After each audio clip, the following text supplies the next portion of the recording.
Manjummel boys திரைப்படத்தில் அந்த ஒரு பாடல் மூலமாக தான் அந்த திரைப்படம் வந்து மிகப்பெரிய வெற்றி திரைப்படமாக அமைந்திருக்கிறது. ஸோ இப்போ வந்து அந்த பாடலை வந்து அந்த படத்துலேருந்து நீக்க வேண்டும் அப்படின்னு சொல்லி ஒரு நோட்டீஸ் வந்து கொடுக்கப்பட்டிருக்கு. இதை பற்றி டீட்டெயிலாக தான் பேச போகிறோம்.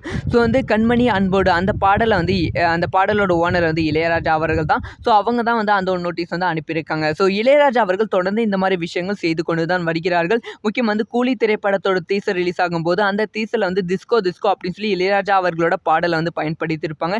இதனால் வந்து இளையராஜா செம கோபப்பட்டு என்னோட பாடலை நீங்கள் பயன்படுத்தியிருக்கீங்க, அதனால் வந்து இந்த பாடலை வந்து நீக்க வேண்டும், அப்படி இல்லைன்னா வந்து இதுக்கான சன்மானத்தை வந்து எனக்கு வந்து கொடுக்க வேண்டும் அப்படின்னு சொல்லி இளையராஜா வந்து சன் டிவிக்கு வந்து ஒரு நோட்டீஸ் வந்து அனுப்பியிருந்தாங்க.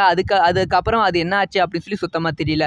இதே மேட்டர் வந்து இப்போ வந்து மஞ்சுமெல் பாய்ஸ்க்கும் வந்து நடந்திருக்கு. மஞ்சுமெல் பாய்ஸில் வந்து கண்மணி அன்போடு அப்படிங்கிற ஒரு பாடல் வந்து பயன்படுத்தியிருப்பாங்க. படத்துக்கான மிகப்பெரிய பலமாக வந்து அந்த பாடல் தான் வந்து இருந்தது. ஸோ அந்த பாடல் வந்து என்னோட அனுமதி இல்லாமல் வந்து யூஸ் பண்ணியிருக்காங்கன்னு சொல்லி அந்த படக்குழுக்கு வந்து இளையராஜா அவர்கள் நோட்டீஸ் அனுப்பியிருக்காங்களா. ஸோ அந்த பாடல் வந்து படத்திலிருந்து நீக்க வேண்டும், அப்படி இல்லைன்னா வந்து எனக்கான தொகையை வந்து நீங்கள் கொடுக்க வேண்டும் அப்படின்னு சொல்லியிருக்காங்களா. என்னோட உரிமை இல்லாமல் பயன்படுத்துறது ரொம்ப ரொம்ப தவறான விஷயம் அப்படின்னு சொல்லி ஒரு எச்சரிக்கை வந்து இளையராஜா அவர்கள் கொடுத்து கொண்டு வருகிறார்கள். அதனால் வந்து இப்போ இருக்க இயக்குனர்கள் வருகிற திரைப்படங்களை வந்து பழைய பாடல்களை பயன்படுத்த இயக்குனர்கள் வந்து ரொம்ப பயப்பட்டு கொண்டு வருகிறார்களாம். ஸோ இதை பற்றி உங்களோட ஒப்பீனியன் என்ன?